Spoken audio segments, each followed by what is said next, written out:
Well, then let me just slip one more ring of terror into this because all this is happening while we are murdering people in fishing boats off the coast of Right. Venezuela in foreign waters with no evidence, no warrants.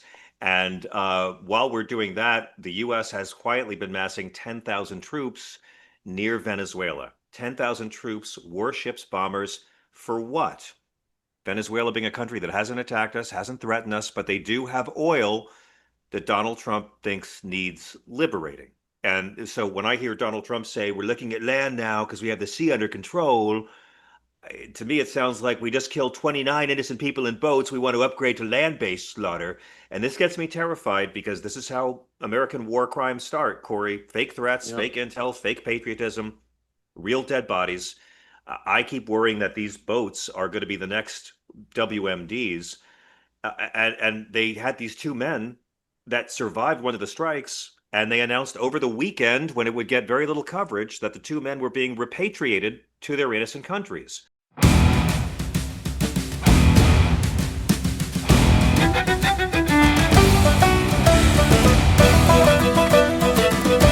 Welcome to another episode of The Oath in the Office. I am John Fugelsang. It's a very exciting week around here because the Ninth Circuit Court of Appeals, the one that used to obey the law and not a guy, they just ruled that a president can send the military into Portland to execute the laws, even though Portland is a place where the most dangerous weapon is a vegan drum circle. But apparently, the National Guard is needed to execute the laws in Portland because of protesters in chicken suits and inflatable frog costumes. Welcome to 2025. And welcome, Professor Corey Brettschneider, the star of this podcast, the professor with the PhD in politics from Princeton, the law degree from Stanford, and he fights crime and enriches minds in the poli sci department at Brown. You've seen the professor all over the TV. He's the author of The Oath in the Office, a guide to the Constitution for future presidents. Corey, the podcast is doing well. Congratulations on your incredible numbers. And on yours, this is such a team effort, and together, people are really resonating. And I think I had the number wrong. We're now over 400. I was talking about getting what I thought was a 300th review, but we got the 400th review, and then beyond that, and they are literally all 5 stars. And they talk about the combination of thinking about the most serious issues, and of course, we're rigorous about that, but also the humor and the banter. And so what a pleasure, John, to be doing this with you. Well, we're going to bring people to the very edge of humorous banter. I do want to talk about the Ninth Circuit, but first, Corey, I always like to joke that someday Ken Burns is going to make a documentary about the corruption of the Trump administrations, and that it's going to have to be 400 hours long. And I want to begin the show today by saying that I was wrong because it will not take that long to sum up the administration. This weekend, of course, America made history. And this AI video that President Como Caligula chose to share is all the documentation we need and future historians will need of Trump's life, his morality, his governance, and the depravity of his support. The No Kings protest, largest one-day protest against a sitting president in American history. No violence, few arrests, no chaos. And how did Trump respond to the most peaceful demonstration against him in history? He could have ignored it. He could have said he didn't even know about it. I was golfing and minimized it. Could have waited till the media forgot the largest protest in history, which usually takes about, 36 hours to forget stuff in this country. But he had to make it about himself, Professor, not with humility, not with grace, not with coherence, but this AI generated video of himself in a crown flying a fighter jet, dumping literal sewage on peaceful Oh, American citizens. Now, I geez. just made Professor Brettschneider watch this video Yeah. moments ago because he's Ivy League. He doesn't sully his Ivy League mind with this kind of content. But even Kenny Loggins had to release a statement, Professor. Kenny Loggins, because Trump illegally used Danger Zone, the song from Top Gun, for his poop plane video. And Kenny Loggins had to come out and say, Oh. too many people are trying to tear us apart. We need to find ways to come together. Professor, I just want to say, your movement has lost the moral high ground when Kenny Loggins has to call for national unity again. Now, you were on the ground at the No Kings protest in New York. I know you were filming interviews. as tens of thousands were gathering nationwide. And I want to begin by asking you, Professor, to describe what you saw that day. What was the mood? What was the size? What was the message? Being literal crap on the marchers, on all of America. It just sums up what the march was actually about. So in many ways, it's perfect. It's about an autocrat who has no tolerance for the democratic right of dissent, about somebody who wants to be an authoritarian dictator and really does view himself as a king. And what I wanted to do was to not just go out and march, of course, but to talk to people and to hear what they're saying. And I should say, this connects too to the work that I've been trying to do, to say that really what America needs, the way we have recovered in the past, is to reclaim our Constitution.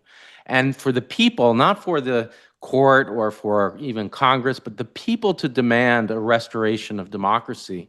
And the Yeah, idea that in the past that citizens have fought back during the Sedition Act, the journalists who reclaimed the First Amendment as a right to dissent, Frederick Douglass, who talked about the Constitution as one of we the people, not we the white people, right on. Ida B. Wells and William Monroe Trotter, who fought back against Woodrow Wilson's white nationalism, they all did a common thing, which was lead movements with a constitutional voice in favor of democracy. And then they won by using that voice to prevail upon recovery presidents, on our members of Congress to put things back after a democratic crisis. And wow, Hmm. what I found in the streets of New York, it really was democracy in the streets in the best possible way. More than 100,000 marchers were just extremely articulate voices. I asked people, what does no kings mean to you? And they each were able to just articulate that fundamental idea. If there's one idea of the Declaration of Independence in our Constitution, it is no kings. It's the primary idea of democracy. And I heard from a Quaker, and John, this video I think will resonate with you, talking about the Bible as a voice of peace and resistance to this kind of monarchy. I met two children with one of their two friends and the mom of one of them who had come from Colorado. And they said, look, we don't want to live in a country where we can't speak out. And watching Jimmy Kimmel shut down, if they can shut him down, of course they can shut us down. And that was coming from kids. All of this gave voice to the idea that, the Constitution is not best understood by the pundits or the professors, but with the intuitions of the people and their democratic instincts. And that's what I saw. And of course, the video is on YouTube. You can see these videos and you can feel what I felt. I mean, if there's one theme of the podcast, I should say too, it's that, and this is on the Oath in the Office YouTube channel, I should say. If there's one Please. theme of the podcast, it's that we're being so honest about the threat to democracy, the self-coup, as I often call it, but also trying to be hopeful. And when you hear that, when you hear these voices, when you see what I saw, you can't but feel hopeful. I have so many questions about it because I wasn't here in New York. I was in Myrtle Beach and I was working and I really wanted to go to the Myrtle Beach No Kings, which I heard was quite fascinating, but I wasn't able to do it. I was working. And I wanted to ask what struck you about who showed up. I mean, you mentioned like a Quaker person, young people, but were they mainly the folks that you would pigeonhole as progressive activists, or did you see a broader coalition of Americans alarmed by the concentration of power in one man? I mean, was it the folks who you normally see who show up for all the protests, or did you see other folks who had been moved by circumstance to come out this day? It was as you'll see in the video, a real diverse snapshot of America, that it was young and old, very young in the case of the two kids, one with their mom, and in some cases, older people, including one who talked to me about the difference between really the patriotism and the presence of American flags at this march as opposed to what she had seen in the 1960s. There was a woman therapist, a woman of color, talking in depth, and it was one of my most interesting conversations, although they were all interesting, about what wasn't intuitive to me, and I don't think necessarily to you either, but that, to have empathy for Donald Trump, that he's a hurt child, and that's an amazing Yes. interview. People are reacting in different ways. I've gotten the most Mhm. comments about her, but she struck me as really brilliant, and I want to, yeah, I saw that clip by the way, and I want to yeah. point out that the woman who preached empathy for Donald Trump, I just like to say that that clip turned me into a Republican. I have just joined the party, and I now renounce her as woke. I can't believe it, but I found my line, Corey. I found my line. You just couldn't tolerate it anymore. No, The I'm one kidding, theme but I will say that brought everyone together, in addition to the brilliant slogan "No Kings" that we heard Mike Zamore, who's been with us a couple of times on the podcast as a guest, and the ACLU, his organization, has been deeply involved, along with Indivisible, in planning the No Kings protests, rallies. But the one thing, we started in front of Fox News where a banner was running that says, this is a hate rally amplifying the lies of members of Congress. And the one theme from all this diverse group that you really see is the theme of love. And democracy is about solidarity. And it's the opposite, really, of hate. And in the extreme cases, this therapist urging me to be empathetic to Trump, despite my skepticism of it. And, the idea that it is a hate rally couldn't be further from the truth. And you correct. really see that in the video.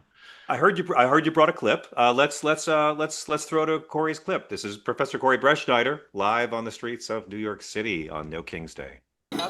So tell me what your sign says. We've got a picture of it. Oh yeah, it's your red flags are showing. Tiny dictator. So I'm dressed as Harley Quinn from the Suicide Squad. One of her catchphrases is red flags. Stacey Abrams' catchphrase is also about red flags. Nice. So this is my attempt to tie in a costume to a sign to a protest. Great. And we're out here, of course, saying no kings, and we're saying it to Donald Trump. What does it mean to you, no kings? I mean, this country is a democracy. He's using the Oval Office as if he is the CEO of America. If you're on his side, you get enriched. If you're not, you can go F yourself. My parents voted for this guy. I'm so disappointed in my parents. Yeah, I'm out here because I know that 3.5% of the population has to be in the streets in order for a potentially authoritarian regime to know we're not going to roll over. There's 3.5% of this population at least, which I'm pretty sure means either 12 or 14 million people in the streets today translate to that 3.5%. Amazing. Thank you so much. Thank you. And if I could just ask you one last question, if there's one thing that he's done or that's really sort of solidified why this is an attack on democracy. I would say the occupation of American cities. To quote another side, this is an open book history test, and we're failing. Love it. Great. Thank you so much. Corey, these demonstrations have been described as the largest coordinated protest against authoritarianism since 2020 and the largest protest against one president in one day in American history. From your perspective, as a constitutional scholar, what parallels do you see between the No Kings movement and earlier movements in our history when citizens rose up specifically against executive overreach? Well, I think what defines successful social movements, and there have been unsuccessful ones, is a clear message and one that's universal. And in my mind, the recovery of this is, of course, what The Presidents and the People, by the way, now out in paperback, is about. 5 leaders who threatened democracy and the citizens who fought to defend it. And the citizens I profile who defended democracy from previous presidents who threatened it, what they all share is a concern to use the language of the Constitution in terms of its universal values, the First Amendment and the right to dissent, the idea of equal protection as a resistance not only to slavery, but second-class citizenship for Black Americans, the idea of the rule of law and the resistance to Nixon's criminality. And all of that resonates, of course, with the attacks on democracy that we're seeing now. And just the words, no kings, are a callback to the Declaration of Independence. I tell a story in the book about Martin Luther King Jr., who was using a lot of theology, the language of natural law, to argue against segregation. And he was quoting Thomas Aquinas, a great quote, by the way, but an unjust law is not a law. But over time, what he was hearing, in particular, I tell the story of a young student named Hereford, is you need a different way of sending the same message. Use the Constitution. Use the anti-tyranny principle that's at the heart of both the revolution and the Constitution itself. And King, in letter from a Birmingham jail, jail, you see him talking about the Constitution. You see it too in his amazing last speech where he talks about, he's using the refrain, somewhere I read about the freedom of speech, somewhere I read about the freedom to protest. And that refrain, somewhere I read, he means reading it in the Constitution. And that's what No Kings does. It taps into our best moments. The Frederick Douglass reclaiming of the Constitution, as Douglass often said, it's a document that says we the people on the page in the preamble in the first 3 words, not we the white people. That's what No Kings is doing.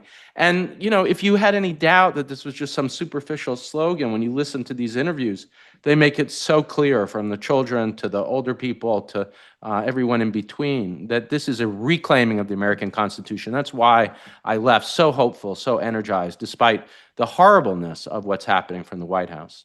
I just want to say, everybody, imagine if Joe Biden had posted an AI video of himself wearing a crown in a fighter plane marked King Joe, dropping literal feces on, oh, let's just say a March for Life rally. I mean, imagine. Like Mitch McConnell would have risen from the crypt. Laura Ingraham would shave her head.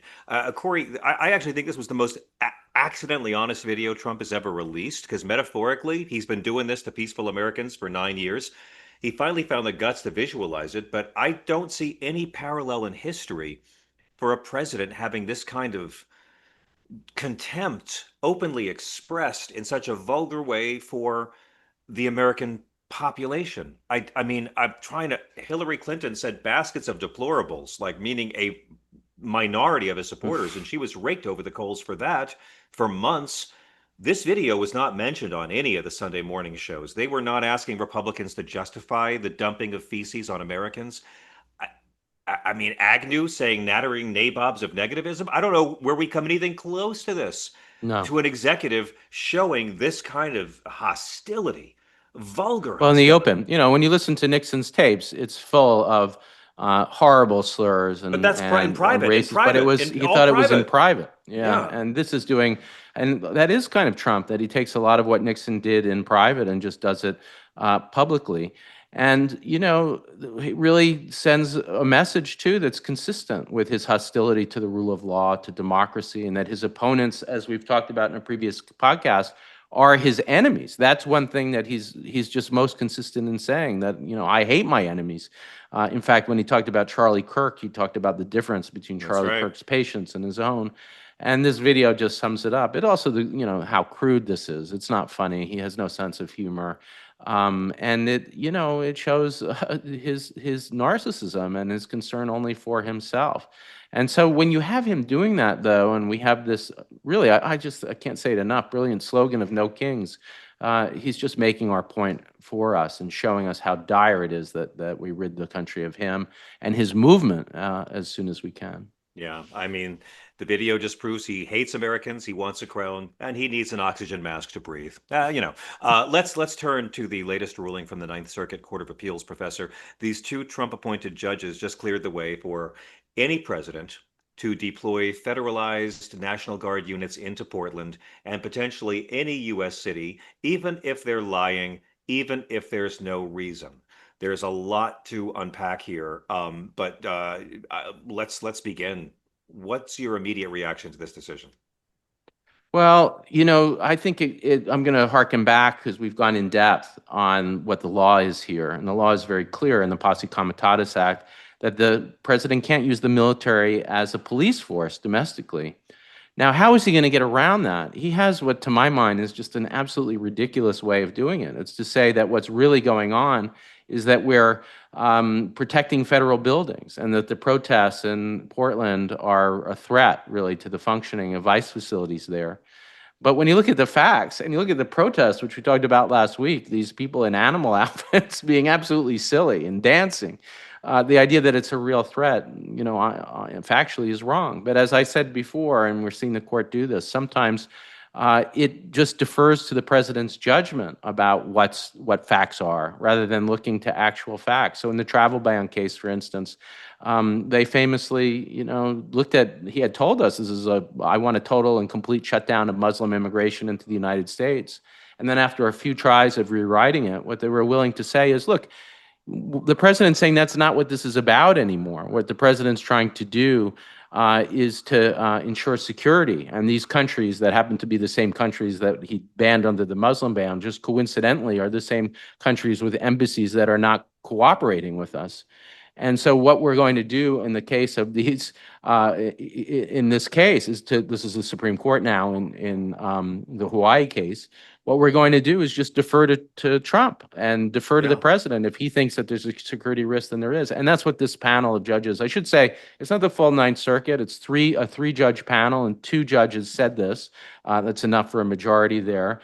That, we're going to defer to his judgment. And I think that's a total mistake. There was a dissent. Both of those were Trump appointees from the Clinton appointee. And the Ninth Circuit has an opportunity to meet en banc, to have the entire court, which is a large number of judges, to overturn that decision. And I'm hoping that's what's going to happen, because frankly, I find it implausible that what's going on is the protection of buildings from people dressed as animals dancing around.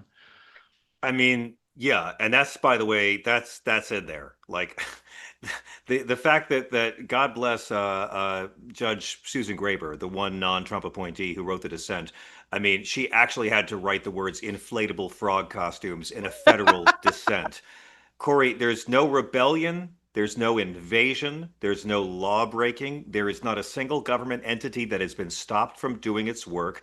There's Portlanders with too much kombucha making paper mache guillotines, and that somehow equals a need for martial law. Judge Graber basically said the ruling was absurd, pointed out the protesters' biggest crime was dressing funny, but the Trump judges said, well, maybe he is exaggerating, which means lying, but the president can exaggerate when he's deploying troops against citizens. I mean, they said even if Trump's lying about the situation, it's essentially fine because there could be other facts that might justify it. And at one point, they actually said that the previous judge should have had more deference to the president. Professor, I thought the job of the courts was deference to the law, Yeah. not to a guy who tried to overthrow it. Well, that's just a fancy way of saying the idea of deference, exactly what I've been saying that. And I love your way of putting it, John. That It's just, it really sums up what the failure is here.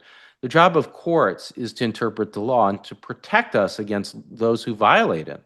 And if that happens to be, a powerful person, a governor, or a member of the executive branch, or even the president of the United States, that's their job. That's what the case Marbury versus Madison is all about. And I'll say just a little bit about that case. It's a case that dates all the way back to the founding period. And it's a moment where the Supreme Court basically said, look, the courts are supposed to enforce the law. The Constitution is our fundamental law. And so, of course, we're supposed to enforce the Constitution. We could go into depth in the facts, and it's an interesting period of history, a transition from Adams to Jefferson. But the most important point is that idea that in Marbury versus Madison, the Supreme Court made it very clear they enforce the law and they enforce the Constitution. And here, what are they doing? They're saying we're not going to enforce the law, even though it prohibits the president from using the military in the most important kind of limit as his own private police force. We're going to instead defer or have deference, as the court says, to the president's own judgment. And even if the president lies, that his judgment includes all of the circumstances. And who are we to second guess him? Well, that's the job of courts, is to second guess presidents who are going to violate the law. Thank and you. these two judges are undermining that whole separation of powers. And part of the awful thing about the self-coup here is if what was happening is the president was trying to seize power from the Congress and seize power from the courts, and they were consistently fighting back, that would be better. But that's not what's happening. So often, despite some victories, and we talked, for instance, in depth about Judge Breyer in the LA case, but despite those victories, we have a lot of instances of the Supreme Court and now this panel from the Ninth Circuit literally handing over the power. And this battle over Oregon, to Yeah. him is just one front in this wider war to use the military to destroy democracy. But also, I mean, like these two judges in the majority argue the president can consider the totality of circumstances when determining whether regular forces can execute federal law. I mean, what does that mean in practical terms? It seems like it's handing the president near unchecked authority, and the fact that they are going along with this, despite the fact that there is no evidence, seems that they're really saying 2 + 2 is 5, because the guy who hired them as judges wants them to say 2 + 2 is 5. I mean, as scary as it is about Yeah. how they're handing a president unchecked authority, what does this reveal about the long-term impact of these Trump-appointed judges on American constitutional law? Well, I'll slightly push back against the analogy because I think it's partly right about 2 + 2 is 5. I think what they're saying is, look, 2 + 2 is 4. Everybody knows that. We're not total idiots. But when it comes to constitutional law, if the president says 2 + 2 is 5, we're going to defer to his judgment because he's the president. And I don't know what's worse. I mean, they're not pretending that this is definitely the case, that the buildings are under danger, but they're using language like totality of the circumstances and deference to really sum up the idea that they're not going to do their job, which is to enforce the law and, as they would put it, second guess the president, that the president knows best. And we're going to defer. Now, does that sound like democracy? No, it's authoritarianism. And in that case, Marbury versus Madison is supposed to stand for the opposite Yeah. idea. Well, then let me just slip one more ring of terror into this because all this is happening while we are murdering people in fishing boats off the coast of Right. Venezuela in foreign waters with no evidence, no warrants. And while we're doing that, the U.S. has quietly been massing 10,000 troops near Venezuela. 10,000 troops, warships, bombers, for what? Venezuela being a country that hasn't attacked us, hasn't threatened us, but they do have oil that Donald Trump thinks needs liberating. And so when I hear Donald Trump say, we're looking at land now because we have the sea under control, to me, it sounds like we just killed 29 innocent people in boats. We want to upgrade to land based slaughter. And this gets me terrified because this is how American war crimes start, Corey. Fake threats, Yeah. fake intel, fake patriotism, real dead bodies. I keep worrying that these boats are going to be the next WMDs. And they had these two men that survived one of the strikes. And they announced over the weekend, when it would get very little coverage, that the two men were being repatriated to their innocent countries. So if those men ever told their story, I guess we'd know this for what it is, that it's a taxpayer massacre of innocent Yeah. people. So, I mean, like, not to get in this rabbit hole, but either Trump is murdering innocent civilians or he just freed two dangerous terrorists. There is no option three. And That's so, right. in the middle of all of this, everyone's connecting the dots, looking at Project 2025 and wondering, is this to try to steal Venezuelan oil, or is all the drug dealer killings a dry run to say we have an invasion? And from a constitutional perspective, how does this ruling that now any president can send any troops from any state to another, I mean, how does it test the boundaries between civilian law enforcement and military power on U.S. soil? Well, I will say, the court didn't go so far as to say that this is definitely okay. It was a preliminary ruling. They said they were going to defer, at least for now, to the president's judgment. They took his word that he's protecting buildings. It's not that they said that policing is okay. So there still are limits here. And again, it was only two judges of this very large Court of Appeals, the Ninth Circuit. So there still is room to fight back. But that said, I don't want to be too optimistic because what Trump is doing is, in his use of the military here and in the case of the boats, is he's really trying to replace our system of law with military authoritarianism, and command over the military is one way to do it. I will say, in the case of the boats, he says these are drug traffickers. Well, why are there, one thing that an expert in the subject told me is, why are there so many people on these boats? It's weird Yeah. that drug traffickers would have, it very well could be Why are they blowing up the vulnerable. drugs? Why are they blowing Yeah. up the drugs and vaporizing the evidence? And it could be vulnerable migrants. The point is, without due process, we don't know who they are. And, with a kind of willy-nilly, unauthorized use of force without the congressional authorization, the military has no boundary. It's supposed to be Congress that declares war. And we're supposed to have rights of due process before force is used against us. In the Guantanamo case, we talked about this with Jake Tapper, actually. I thought this was very important. It was very common to say, look, once you're outside American territory, there is no due process right. So in Guantanamo, for instance, the Bush administration tried to say that's a law-free zone, and the court pushed back against that. Now, despite all of that, Trump is doing in so many more ways than just Guantanamo, undermining all of it, using the military domestically, attacking the boats, and certainly trying to start a war, although it's supposed to be or potentially starting to trigger a war, it's supposed to be Congress, not the president, that does so. What does it all amount to? It amounts to authoritarian power and to a system that's so weak, with the courts, despite my hopes of pushing back, ceding control, the Congress ceding control, that dictatorship is close, if it's not here already. Well, we got to take a break or Wendy's going to throw us in jail. But we are now the kind of country where the courts defend the dictator, the troops defend ICE, and the protesters are defending democracy. We'll be right back with The Oath and the Office. Welcome back to The Oath and the Office. I'm John Fugelsang, along with Professor Corey Brettschneider. Corey, let's move from war zones in the streets to something scary, academia. You have written about the so-called compact that the Trump administration has offered universities, this trade of academic freedom, sort of, for political compliance, right? I mean, adding on conservative propaganda to your curriculum in exchange for priority access to those federal grants. Brown University rejected the deal. Congrats, Brown. Columbia, hang your head in shame. You call this a horrible bargain and said that Brown's refusal should inspire other universities. Can you break it apart for us, Corey? What's at stake in this offer? It really sounds sleazy. Sure. The Trump administration has moved from threatening universities with withdrawal of funds to the stick, to the carrot. And the carrot is they approached, I think, 7 universities with what they called a compact, a proposed contract.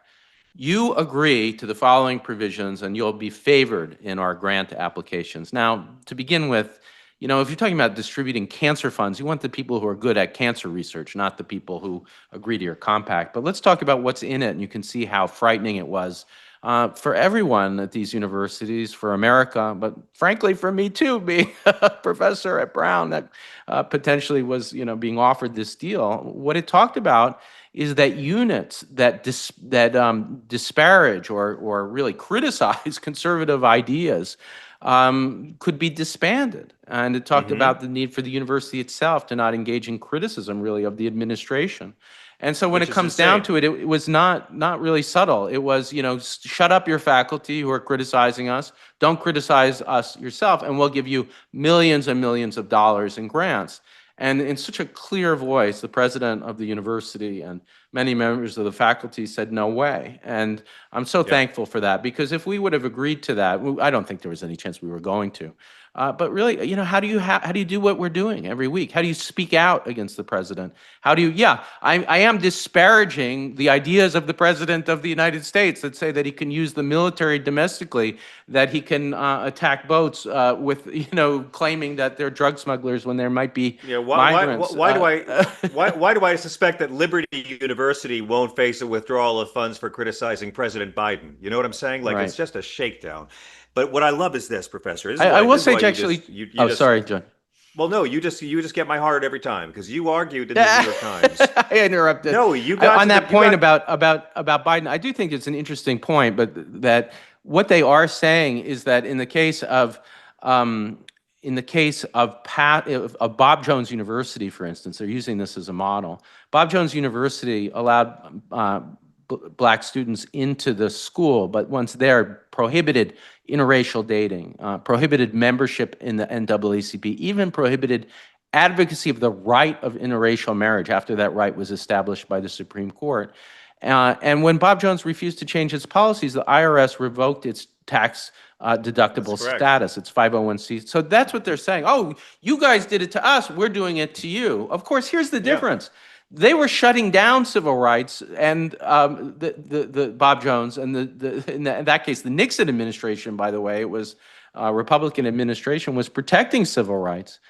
In this case, the administration is trying to use financial incentives to shut down the most basic liberties that make a university a university. Absolutely. And I got to say, I mean, your piece in the New York Times that moved me so much was because you wrote that Brown's stance in all this represents a moral defense of the concept of the university as a space of free thought. And I'm just like, wow, these guys are so evil. Corey, J.D. Vance has us all defending the Catholic bishops, and Donald Trump has us defending Ivy League higher ed. But it's true. I mean, Brown's stance is all about defending a school as a place of critical thinking and free thought and not coerced belief. I mean, why is that principle more urgent now than at any time in recent memory? I never thought we'd need to have this conversation. I mean, how could you have a scholar of the Constitution? How could you have a political science department or a philosophy department talking about matters of ethics or justice, talking about the law, and not address and disparage the ideas of the Trump administration, which are trampling on all of those things? And so when you start to think about it, this isn't just like a small thing, that professors on Facebook can't say bad things about Trump, or that we're not going to have certain kind of events. It goes to the heart of what a university is, to the kind of inquiry that we're supposed to go through. The economics. Are tariffs going to be inflationary? Oh, that's disparaging our ideas in the Trump administration that love tariffs. I mean, how can any of these departments function? None of them would make any sense. Climate change. Oh, we're facing the scientific consensus. We're facing climate change. We're doing research on that. No, that's disparaging our ideas. It threatened the entire idea of a university. It would have turned it into something else. Call it something else. Call it a corporation or something, but not a university. And that's why this was such a really frightening moment. And I should say it's not just Brown now. MIT was first, Brown was second, Dartmouth has followed. And you're seeing similar statements from all these university presidents. I should say, too, Chris Eisgruber at Princeton, the president of Princeton, somebody who has long been a mentor of mine, the Harvard University, they weren't even approached because they've been so clear that no way are we making any kind of deal like that. They're going to shake down Clown College before this is over. But Corey, I don't really have any memory of Nixon as a president. To me, when I was a kid, Nixon was an old guy I used to see at the Mets games. He had his seats right next to the Mets dugout, and I used to see him like almost every weekend. I just stare at Richard Nixon enjoying the games. I feel like I know Nixon better than ever because I do this show with you, and for some reason, his name keeps coming up when we talk about this administration.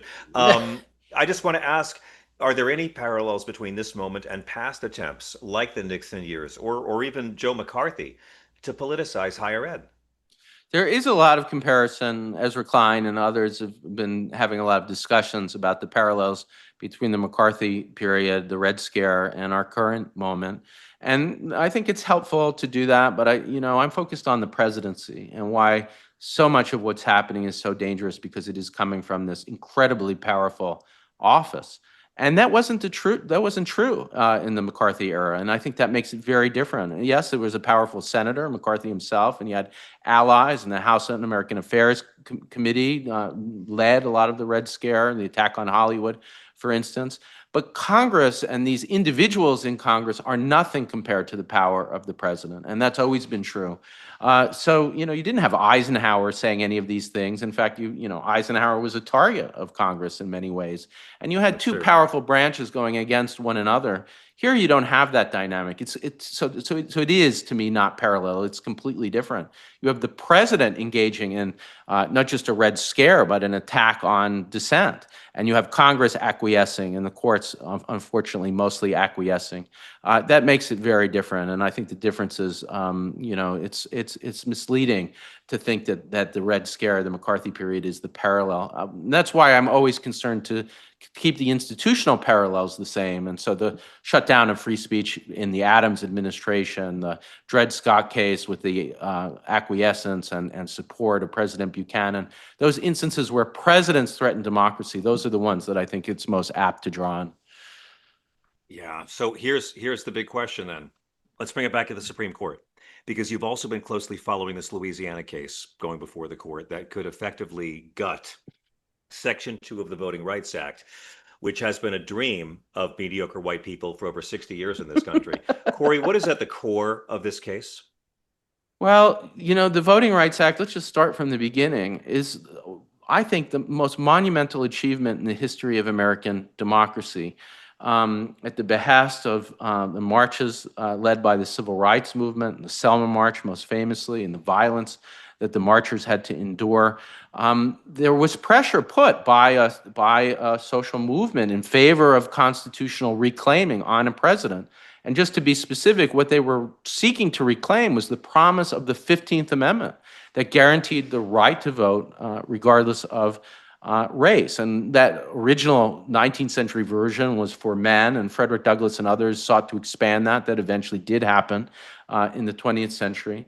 But the amendment had become so eroded by things like literacy tests, by limits on the voting power of Black Americans, by diluting votes, for instance. And what the Voting Rights Act did is, in a series of sections, it corrected those. Now, one of the sections was Section 5 that looked at places that had lots of discrimination and created a procedure called pre-clearance, where if you wanted to change your votes, you had to apply to the Justice Department. It was using all the branches of governments, the courts and the Department of Justice, and the court eviscerated all of the methods they had to try to make it harder for certain people to exercise this right. And so what happened in 2013, as I'll recall, and I'll never forget when the Supreme Court gutted the Voting Rights Act in Shelby County versus Holder, because they did it the same week the film Sharknado 2 got greenlit. And I have always believed these two things are correct. The court essentially said, well, all of these former Confederate segregation states that had these pre-clearance rules to keep them from denying the vote to certain people, well, it's not fair to do that to these racist states because, in John Roberts' view, there's a Black president. That means there's no more racism anymore. So instead of the smart thing, which would have been apply the pre-clearance rules to all 50 states, not just the ones that have been a problem, make it fair. Instead, the states that had been trying to go back to the good old days went back to the good old days, and it suddenly became voter ID law city nonstop for the last 12 years. Am I getting all this right? Oh, it was great. And, just to pull out even more what you're saying, in that case, and of course this is all setting up for the current moment, they essentially gutted Section 5 and this pre-clearance idea, and that they used two ideas. One is what they call the equal sovereignty principle. That was like, you're not being nice to the states that are being singled out here. You are saying that they have a history of racism, and that's unkind. That was one idea, which to my mind, it's like, yeah, actually there is a history of racism, and it's not unkind. It's called accountability. Accountability. It's called accountability. Yeah. How's your town halls going, Republicans? Yeah. Sorry, go on. And the second idea that runs through it that's related is this idea of colorblindness, that somehow that there's a harm in bringing up race, even if you're trying to fight racism. And that second idea is what's going to go to the heart of the possibility that they might, and this is worrying, but it really might happen. Not just what they did in 2013 to Section 5, but that they might gut the core of the Voting Rights Act, Section 2, which for a long time they've indicated, oh, no, we would never do that. That's the 1965, that's Martin Luther King, that's Lyndon Johnson, that's the core democratic protection of our society. By the way, when Malcolm X gives the famous ballot or the bullet speech, he is advocating for the passage of this legislation. So even people who were seen as the most radical critics at the time are brought in by the passage of this law that really establishes, for the first firm time in American history, since the 15th Amendment and since the Enforcement Acts, true democratic right to vote. And now here they are, having whittled away at it.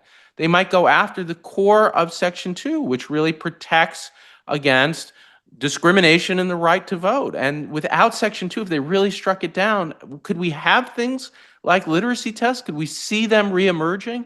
Well, that's the thing. Would we see any kind of fighting of intentional attempts to dilute Black Americans' votes by breaking up coalitions?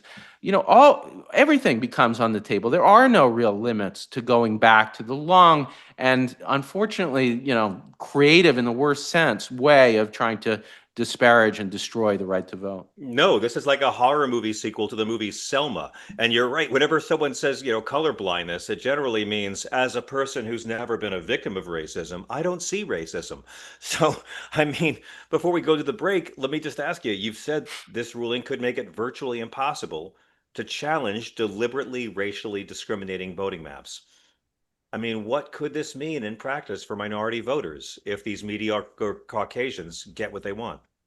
If a state is drawing its maps in a way to try to destroy the power of Black votes, and it wants to institute, say one party wants to institute a white supremacist representation, the way you stop them now is you look at Section 2. You definitely cannot do that under Section 2. Now, if Section 2 is somehow, and this is a wild idea, but I just want to make it clear what they are thinking about doing. The court asked for the lawyers to address this. They are taking it up. They could wind up saying that Section 2 of the Voting Rights Act of 1965, later amended in the 1980s, that it's a violation of the demand of equal protection, that colorblindness is the rule in the 14th Amendment. It has to be the rule in the 15th Amendment.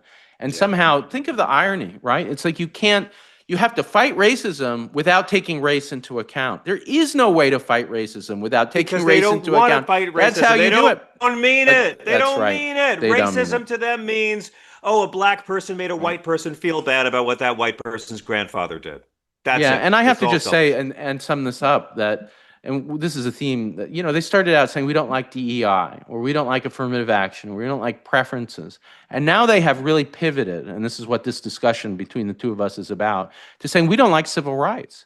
We don't like the Oh core yeah. protections of voting rights in the most important monumental piece of legislation in American history, the 1965 Voting And Rights Act. The singular achievement of American democracy, if you had to pick one, would be yeah, that. yeah. And that they're like, you know But what, this is racist itself, and we don't want it. And yeah, they and do that's not care. because You're right. They don't care about fighting Democrats and racism. media, Democrats and media have let them reframe the entire debate when the reality is that this is a political party that is never offended by racism or discrimination or police brutality, but is always offended by policies against racism, discrimination, and police brutality. They're never offended by discrimination. They're outraged by anti-discrimination policies in the law books or the workplace. We got to hit a break. Back in a moment with a couple of final thoughts and a couple of listener mails as well. This is The Oath in the Office. Welcome back to The Oath and the Office. I'm John Fugelsang, and Professor Brettschneider.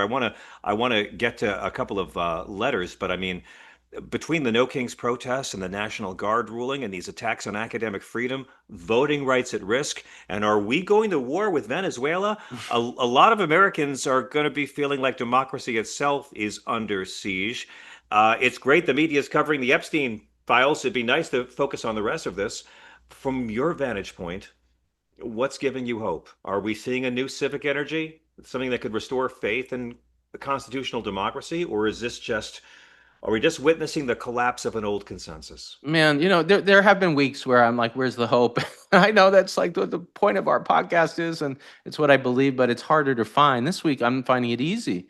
Being out there on the streets, I viscerally felt the hope. I felt the idea that we're not going to be cowardly. We're not going to back down to this administration. And you saw it from all parts of America, all ages. The diversity was part of what was so thrilling being there. And you can see how energized I am on the video on the Oath in the Office YouTube channel. And then I'll say one other thing, which is very, very personal. I mean, really, John, I mean, the idea, how am I going to keep doing this podcast if Brown made this compact deal? At some Right. point, it gets a lot of pressure. And I've always felt and privilege, I should say, of academic freedom. Tenure, which I thankfully enjoy at Brown, comes with a huge privilege, which is to speak out, to say the truth about politics, which I see as my job, the truth about constitutional law, and to watch that affirmation from our president, from our administration, was really, gave me not only hope, but as I've been saying, courage is contagious. And watching those other universities follow soon. And then, as I did say to the New York Times, and well, we could link to the article on the Substack. I'll write about it this week, the Oath in the Office Substack. Courage is contagious, but more than that, it also, and let's not hide from this, it becomes embarrassing, craven to just look out for yourself and take a deal like this. And to the extent that there are any universities out there, and I worry there's one at least, that might do it, think about it. You are giving up academic freedom. You are selling out your faculty. You're not a university if you agree to this. And, so I think it's, we've got our momentum, we've got our hope, but we also have the ability now to embarrass those who cave. We have a couple of letters from your army of hope, Corey. Who's written to us? Do you want me to read them, or do you want to share? Sure, today? yeah, you read them if you could. Well, I'm going to read some. We got a letter from Valerie in New York, who very much likes your fact-based, measured Quest for Hope podcast. She says, every way I game this out, Trump and/or Project 2025 dynasty, possibly integrated with the philosophy of Curtis Yarvin, wins. And she mentioned in our last podcast, we talked about how, with the exception of Trump, everyone else who's violated our Constitution and laws can be prosecuted. Her question is, by whom? Given what is happening, I have zero, zip, zilch, no confidence that we will have a free and fair election in which Democrats can regain power. I may not be the only one who would like a bit of information on how we as American citizens, especially those of us in blue states, can protect ourselves if, when we are fully under authoritarian, if not fascistic, plenary powers rule.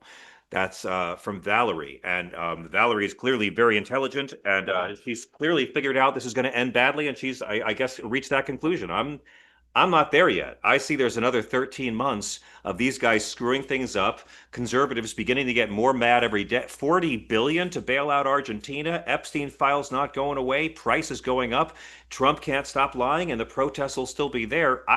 I'm not bleak on this, Professor. Where do you stand regarding Valerie's concerns? I know they're legitimate, but where are you?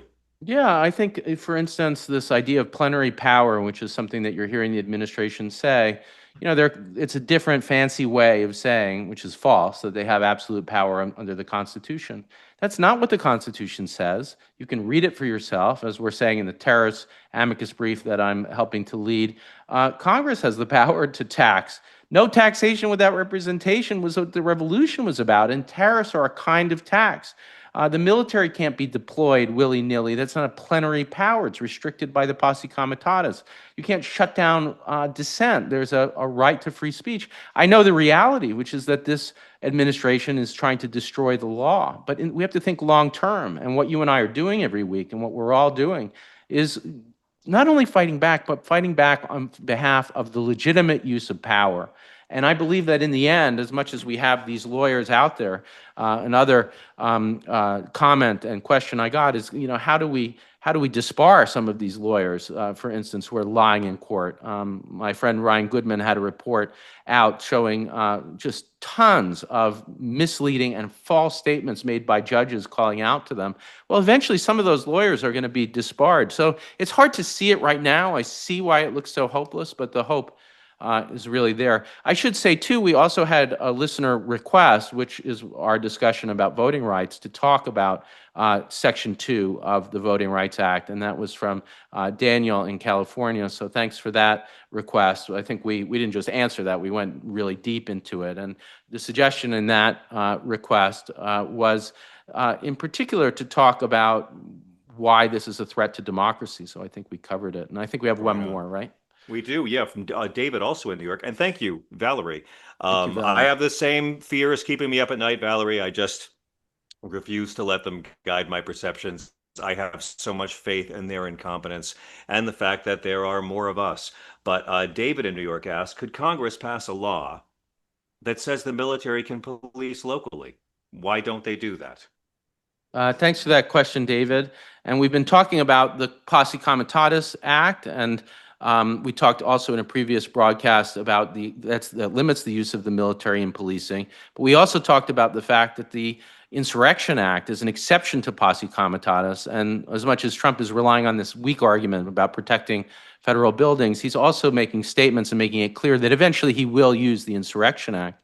And what's so good about David's question is, we don't have legislation that makes it as clear as it should be that you can't use the military for policing, and you certainly can't use it to shut down protests. And we need legislation that's clearly a limit on the president's power. So yes, we need a new law that strikes the balance, that talks about, how in an extreme emergency, maybe the military needs to be used, but defines that emergency, limits it, and makes clear that insurrection isn't just what the president thinks insurrection is, but that it is real examples in which there's danger. And that also, I think, are clear limits. And this would require amendments to the Insurrection Act and Posse Comitatus to make them both clear, that you can't use the military for normal policing, and you certainly can't use it to shut down protests. So part of the hope is that eventually we will recover. We'll talk about how to stop another authoritarian threat. And legislation like this is essential. I will say during the Biden administration, I tried to do something like what I'm talking about. I spoke to one person, a group of congresspeople were working on this, and I spoke to one staffer that was leading this effort. And there was an attempt, but it just didn't go anywhere. There wasn't the sense of how dangerous the coming administration, Trump, was going to be, how much that authoritarian threat is baked into our system.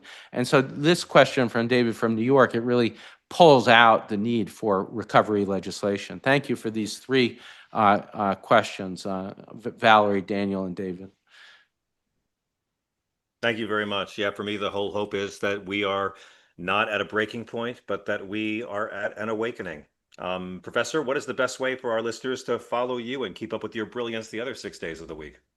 Well, check out the Oath in the Office YouTube channel. You can see John and I talking to each other, and you can watch my on the street videos, which I think are inspiring. You could let me know. Keep sending listener mail to Corey.Brettschneider@gmail.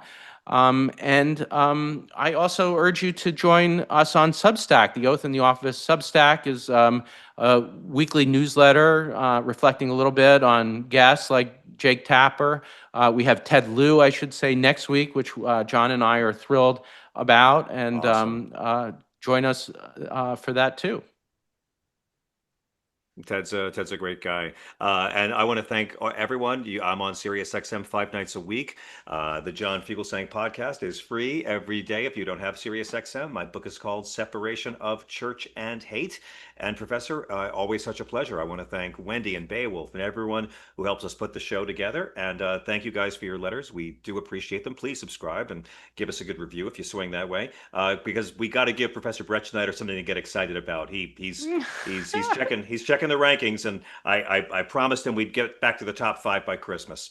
Corey, thank you so much. I always learn so much and feel enriched by cheating off your paper. And thanks so and much, John. I will say about the rankings, which I am very into, that it was the one week we were at 6. We still, this amazing group. You're sharing this. You're telling friends. Our listenership just goes up drastically every week, and we did get pushed barely out of the top 5, but I'm sure that we'll get back to it this I week. know how that feels. Kamala Harris pushing me out of the top 5, but I'm not bitter. All right, we'll see you next John, time. and congrats. I should have to say it, your book, amazing. The Daily Show appearance, the way that you're killing it on the charts of Amazon, the New York Times. Separation of Church and Hate. Honestly, beyond a hit. It's just because the RNC agreed to buy thousands and thousands of copies of my book to artificially inflate the numbers. And oh no, that's Donald Trump Jr.'s book, not mine. I confuse him and me all the time, Professor. Okay, we gotta go. Thank you guys so much for joining us on The Oath and The Office.